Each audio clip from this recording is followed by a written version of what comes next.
নমস্কার বন্ধুরা, আরও একটি নতুন রেসিপি নিয়ে কিন্তু চলে এসেছি। গোটা গোটা লোটে মাছ ভাজা। তো ভিডিওটি স্কিপ না করে পুরোটা দেখার অনুরোধ রইল। তো এখানে আমি কিছুটা লোটে মাছ নিয়ে নিয়েছি, পরিষ্কার করে ধুয়ে নিয়ে নিয়েছি। এর মধ্যে খানিকটা লেবুর রস মাখিয়ে রেখে দেব। এর জন্য আমি একটি মশলা বানিয়ে নেব। তো তার জন্য আমি নিয়ে নিয়েছি গোটা গোটা শুকনো লঙ্কা 8-10টা, 1 চামচ জিরের গুঁড়ো, কিছুটা ধনেপাতা কুচি, বেশ খানিকটা রসুন, আর নিয়ে নেব সর্ষের তেল, আর অবশ্যই লোটে মাছ তো আছেই।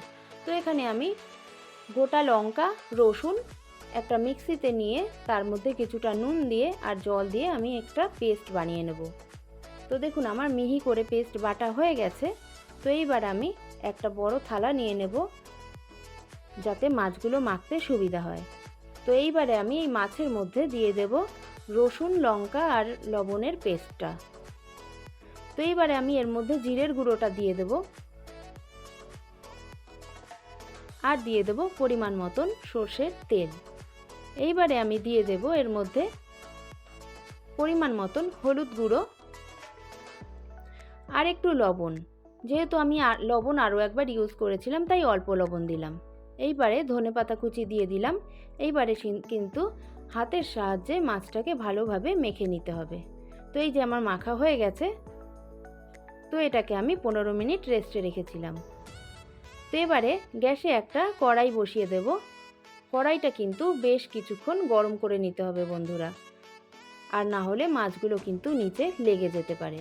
তো আমার কড়াই গরম হয়ে গেছে। তো এইবার আমি এর মধ্যে কিছুটা পরিমাণে সর্ষের তেল দিয়ে দেবো।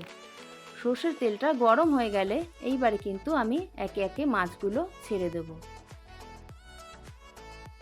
তো বন্ধুরা, এই রান্নাটা কিন্তু একেবারেই ঢাকা দিয়ে করা চলবে না, আর একটু ধৈর্য নিয়ে করতে হবে। মাছগুলো কিন্তু বেশি নাড়াচাড়া করা যাবে না, তাহলেই কিন্তু মাছগুলো ভেঙে যাবে, গোটা আর থাকবে না। তো দেখুন আমি একে একে মাছগুলো দিয়ে দিয়েছি। এইবারে যে মশলাটা ছিল মাছের সঙ্গে, সেই মশলাটাও কিন্তু এর ওপর থেকে একটু একটু করে ছড়িয়ে দিতে হবে, আর বেশ কিছুক্ষণ ধরে কিন্তু ভেজে নিতে হবে, যতক্ষণ না এর জলটা টেনে নিচ্ছে। তো দেখুন আমার ভাজা প্রায় হয়ে গেছে, এক পিঠ ভাজা হয়ে গেছে। তো এবার একটা খুন্তির সাহায্যে সাইড দিয়ে আস্তে আস্তে করে তোলার চেষ্টা করতে হবে। তাড়াহুড়ো করলে কিন্তু মাছগুলো ভেঙে যেতে পারে। তো খুন্তির সাহায্যে সাইড দিয়ে আস্তে আস্তে করে, আর হিটটা কিন্তু এখানে লোতে থাকবে। তো দেখুন আমি উল্টে দিয়েছি, আর একবার উল্টানোর পরে কিন্তু আর নাড়ানো যাবে না, তাহলে মাছগুলো ভেঙে যাবে। এইবার আমি মিডিয়াম টু লো হিটে এটাকে রান্না করে নেব। তো দেখুন বন্ধুরা, মাছগুলো কত সুন্দর হয়েছে। তো আরও যেই মাছগুলো ছিল সেইগুলোও আমি কড়াইয়ে একইভাবে দিয়ে ভেজে নেব। তো বন্ধুরা দেখুন আমার কিন্তু গোটা গোটা লোটে মাছ ভাজা হয়ে গেছে। তো এরকম নতুন নতুন রেসিপি পেতে কিন্তু অবশ্যই চ্যানেলটিকে সাবস্ক্রাইব করতে হবে। তো এইবারে আমি এর মধ্যে দিয়ে দেব কিছুটা কুচনো ধনেপাতা।